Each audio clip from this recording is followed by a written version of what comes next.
morning, and welcome to You Be the Judge. Well, it's election season, and Evie's and my guest today is Bob McDonald, who's the Democratic nominee at the 120th Legislative District.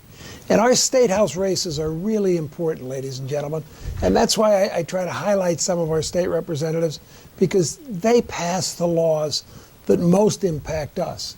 Bob, welcome to You Be the Judge. Well, thank you. Thank you. Well, tell me a little bit about what caused you to run for the State House. Well, right around Christmas, Phyllis Monday approached me and asked me to run. I was a little surprised by this. I have been around politics a lot, but I've never run before. At the time, the state was dealing with a budget crisis, and the more it went on, the more I got upset. I have a 10-year-old grandson, and I have a 2-year-old grandson. They're the people. That's the reason I'm running. I'm running because I'm a little selfish maybe about this, but I want them to grow up and have a chance at success in our area, so we don't have this brain drain. We don't have this people who have better educations go out there and leave our area to find better opportunities. Am I selfish for wanting them to grow up and live around me? Maybe, but I think we should all be that selfish. I absolutely agree with you. I have 6 grandchildren, 3 of whom are out in Chicago. Mm-hmm.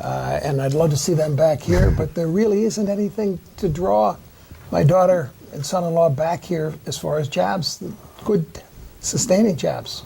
I applaud them for wanting to make the most out of their lives. That's what we're all here for, to make the most out of our lives. But there's a lot of ways we can do that in this area. We could do this by reaching out and creating a technology action plan. A technology action plan to me would encompass things like, as in Hillary Clinton has proposed, a fiber optic cable broadband solution. If we created rings in different areas, for example around the Wyoming Valley, we could not only bring a gigabyte revolution, a gigabyte for about $83 a month to you as an individual. That'd be great. But really, what it's more about is attracting those high-tech jobs, those big data jobs, architects and engineers, companies like Pepperjam and Refer Local, companies like that, Amazon, all those companies of the future. We got to not only have jobs, but we have to have family-sustaining jobs and jobs that are future jobs, not 19th and 20th century jobs. Evie? Bob, you were pretty involved with, you were a businessman yourself. I was. In Nanticoke, and then Yep. you were involved in the Nanticoke Chamber of Commerce. So you've got the community side and you got that covered. But as far as speaking from experience, when it's a small business owner and your experience in that certainly is going to give you better ideas to implement some of those ideas about the technology jobs, right? Well, I was also on the Comprehensive Economic Development Study. They brought me into that when I was running the chamber down there. But yes, it's small business develops many more jobs than large business. I'm not anti-large business, but we need to focus on bringing those quality, family jobs, family entrepreneurship, local entrepreneurship, and as we incentivize that, we're going to create a much more healthy, vibrant economy for our local economy. Bob, you talk about having been at the chamber, and nothing, I believe, nothing will draw business to a community better than a first-class school district. Oh, absolutely. And the previous administration and the majority in the House, the Republicans in the House, have really done more to destroy public education and to start these cyber schools and these schools that are not public education. And what are your thoughts there? Well, you're absolutely right. It's not one thing that brings quality jobs or quality life. It's a whole bunch of things, including schools. Schools are our future. Our children are our future. Cyber schools, while they might have their place here or there, they're really an effort. I mean, the Walton Family Foundation sees this as the biggest market opportunity ever. This whole movement to privatize schools, this whole movement away from public schools. The state legislative in the last 5 or 6 years has taken their state participation in the local school districts from about 50% to about 32%. What does that mean to you? That means that your local school district, they're going to lower the quality of your schools, they're going to cut programs, and they're going to have to raise your property taxes. There's no way around it. So they're forcing them, they're out there saying, oh, we're going to eliminate property taxes. I would be for that. I would sponsor that if there was a legitimate way for that to happen. By the way, the Speaker of the House of Representatives, a Republican Speaker, Mike Turzai, has said over his dead body. But if there was a way to do it in a fair way, yes, I would be for that. But if it's not going to happen, we first and foremost need to have a more of a state participation in our local school districts. Stop raising your property taxes. What they're really doing is they're pitting property owners against school teachers. When they create this clash between them, they make teachers the enemy. Teachers should be our heroes. Teachers are the people who have such an impact on our children and our future. We're going to take a break now, Bob. When we come back, Evie, I know you've got some questions that you're looking forward to talking to Bob about. So please stay tuned to You Be the Judge. Welcome back to You Be the Judge. Our guest today is Bob McDonald, the candidate, Democratic nominee candidate for the 120th Legislative District. And Bob, maybe you want to tell us a little bit about the district and what it encompasses in the area. Well, I've grown up in the Wyoming Valley all my life. I've been here all my life. But this district really encompasses, you might think of it as from the whole west side, across from Wilkes-Barre, from Kingston to West Pittston. It does reach into the back mountain a little bit, gets to about Overbrook Road, Kingston Township, Jackson Township, and Harding, which is called Exeter Township. So you've been, and your opponent, or the incumbent now, is only there, he's only actually in his second year, is that correct? Yes, exactly. He's Phyllis Monday held this seat for 24 years. So it's a Democratic district. So it is a Democratic district. The voter registration is pretty significantly Democratic. But, you know, he's a nice young man. I don't have anything negative to say about him as an individual. The way he votes, I think that's all fair game. And I think in this presidential election year, if we get as many Democrats out to vote as we should, and people recognize how important this election is, that they hire someone to be our president, Yes. who's got good common sense, Yes. and isn't going to get mad at Iran and start a war or send 3 divisions into Syria. I think we're going to be a lot better off, but we need our state representatives elected in this kind of year too, because this is when the big vote comes out. In off Absolutely. years, we don't see people voting. So get out the vote. How are you working on that, and who are you working with? Is it I am in coordination with several unions, with the coordinated campaign out of Pennsylvania. The coordinated campaign has been in my office and working with me, and of course I have my own set of volunteers that are I'm pretty lucky to have. But I agree with you that you know, it really is about turnout. That's how we bring some sanity back to government.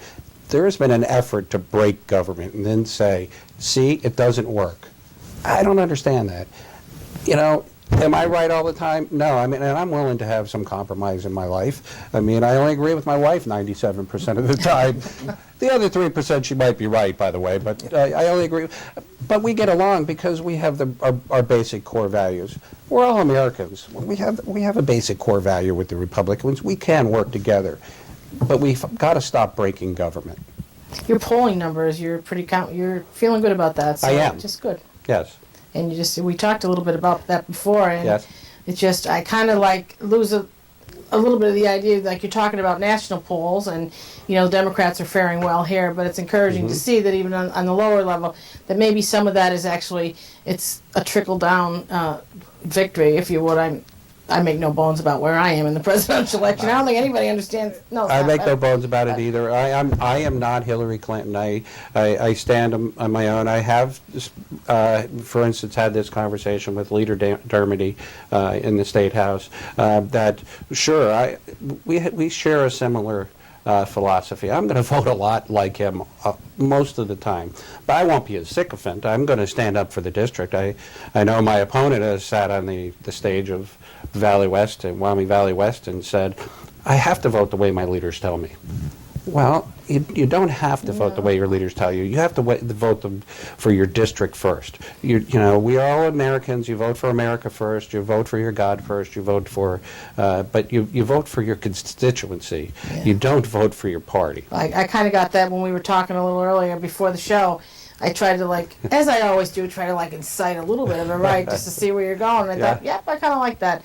You know, it's Thank about you. the people first rather than the party. And It should be. That's the way it should be. Yes. You mentioned you're working with some of the unions. Yes. Have you been able to obtain any union endorsements, or are you working on it? Oh yeah, absolutely. The Labor Council has been working very great with me. You know, the social workers, the SCIU, you know, so there's been several. I can't name them all off the top of my head. You know, I've said this a number of times, but I truly believe it.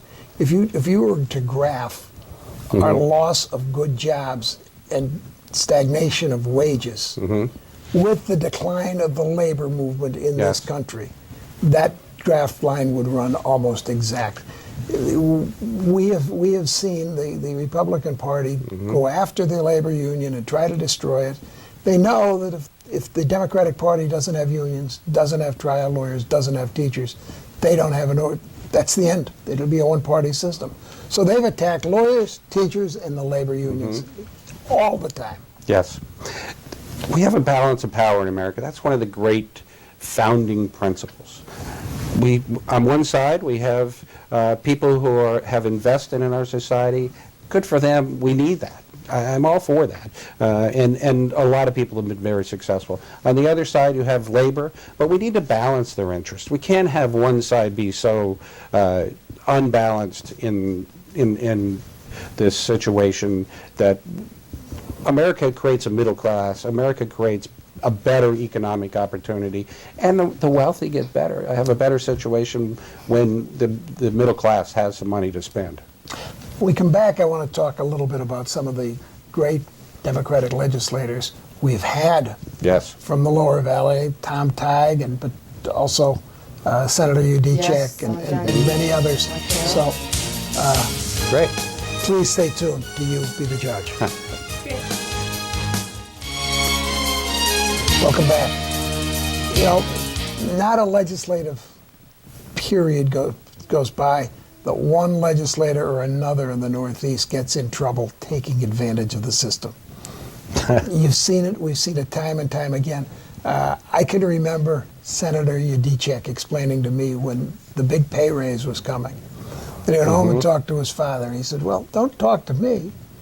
All those guys that you grew up with as kids that are down at the bar, go down and talk to them. See what they think about you taking this pay raise at the expense of their taxes. And he did. And he stood out as one of the few guys that stood up to that. Yes. He is definitely the guy who just follows his heart and all that. Jim worked with John when he was a state rep. Now where Jerry Mullery is there now, we said, and when John was a senator. But he's just... I've known John since he's 20. And I thought, wow, this is a guy with a lot of ambition. But it proved true. He is all in it for and with the people. Yes, he is. And he Yes, cares, he no is. doubt about it. Yeah. There was another guy, unfortunately, has recently passed away. His wife worked with us here at O'Malley and Langen for a long time. Tom Tighe. Oh, yeah. Again, a very Oh, yeah. independent person. But Yeah. you didn't mess with education on Tom Tighe's watch. Yes, yeah, absolutely. I mean, and there's been a lot of good people. You know, Phyllis Mundy was there for a number of years. Currently, Eddie Day. Eddie Day, I could see him even continuing doing more and more as he gained seniority. Mike Carroll. Oh, yeah. Mike Carroll has been a big help to me. and offering a lot of great advice for me. Well, we are so blessed here in the Northeast to have so many Absolutely. good state representatives. Really, just one. There isn't one that doesn't seem to be really motivated, and I'm talking about the Democratic caucus, the people that I know the best. But Really are attentive to the people's needs. Well, you have an office. I know you have another office down Pittston. in Pittston.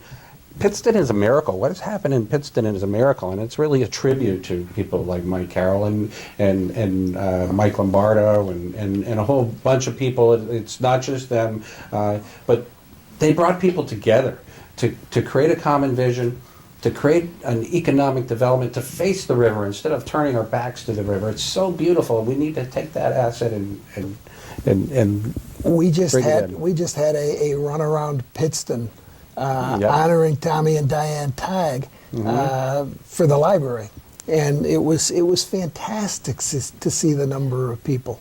And I love that river. For years I've done a fundraiser for my good friend Billy Bursis, who's a quadriplegic, that starts in Towanda and ends in Pittston. Wow. We have an office in Towanda, we have an office in Pittston. That's a long way in a car. It's a real long way. And my producer and camera person for this show, Becky Corby, she's my sidekick on that trip, and make sure that I'm fed and that I've got a tent over my head. And Oh, That's nice. Yeah.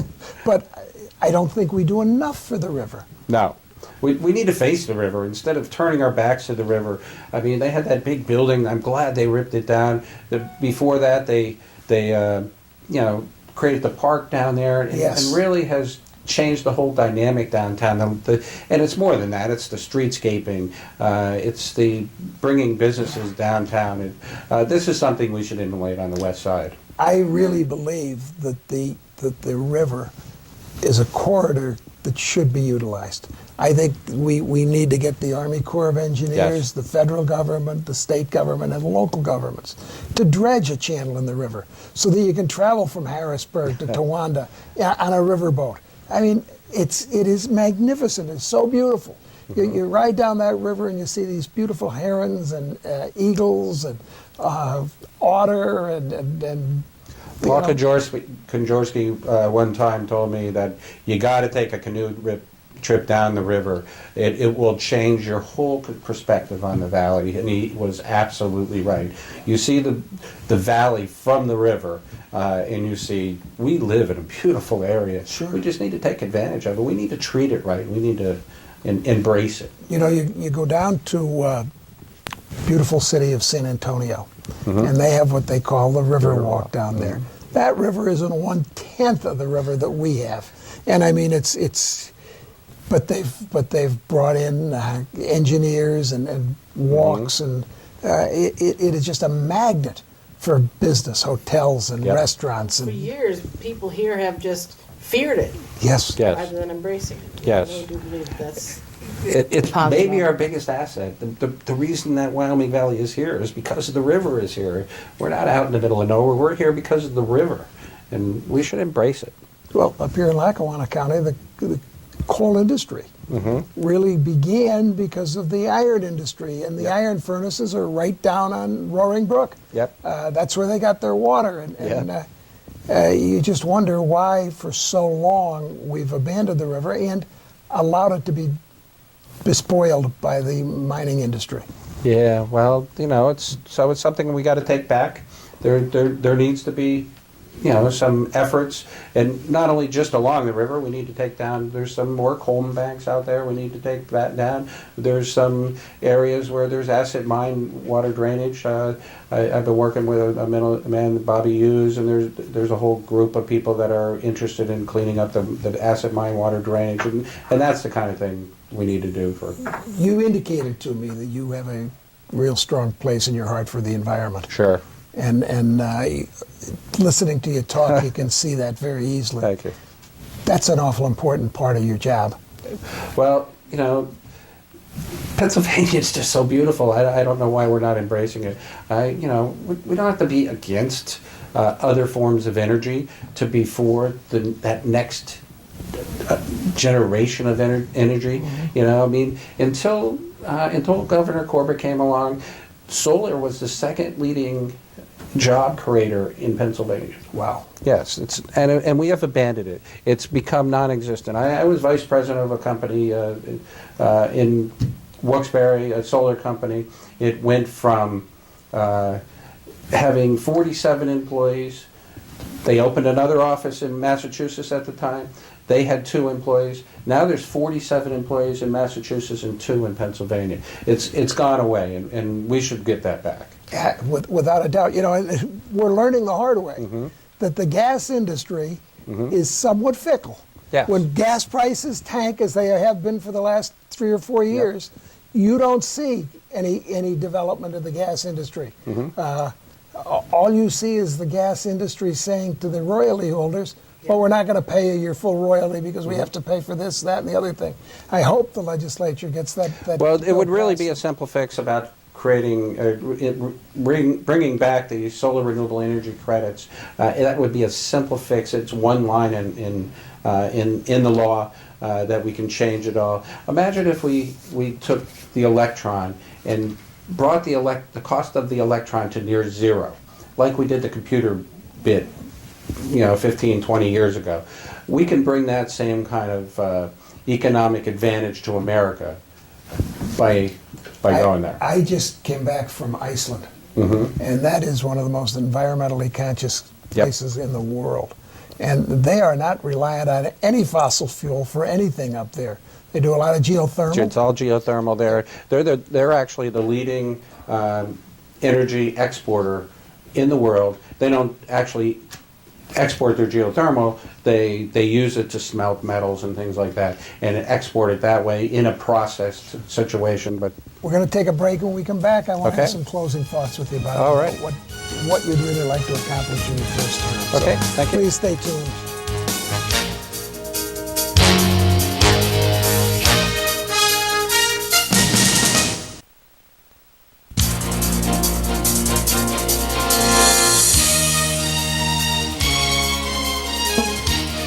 Welcome back to You Be the Judge. Bob, what are your plans when you do get to the legislature? What's your goals and what you're highlighting your campaign on? Well, there's a lot to do. First and foremost, we need to pass budgets every year on a timely basis. It's unconscionable that we went 9 months overdue in the last. We need to fund education properly. Not only that will help us educate our children properly, but it will also, affect your property taxes in a positive way. We need to create jobs, and we need to create not only jobs, but those family-sustaining jobs, but with family-sustaining wages. We need to be a friend to the environment. We need to raise the minimum wage. We didn't get a chance to talk about minimum wage. I'd love to talk. I could probably talk for an hour on minimum wage. There's so many things that we could do here in Pennsylvania, especially in the Northeast, but we need to work together. My opponent is not a bad guy. I just think that we need to work together more often. We need to stop breaking government, and bring quality, sustaining jobs and a good way of life to northeastern Pennsylvania. Bob, thank you very much for Thank sharing you. your Sunday morning with us. And thank you. Thank you. Good luck. Good All luck. right. Evie, it's always great to be with you. It's good to be back. Thank you for sharing your Sunday morning with us on You Be the Judge.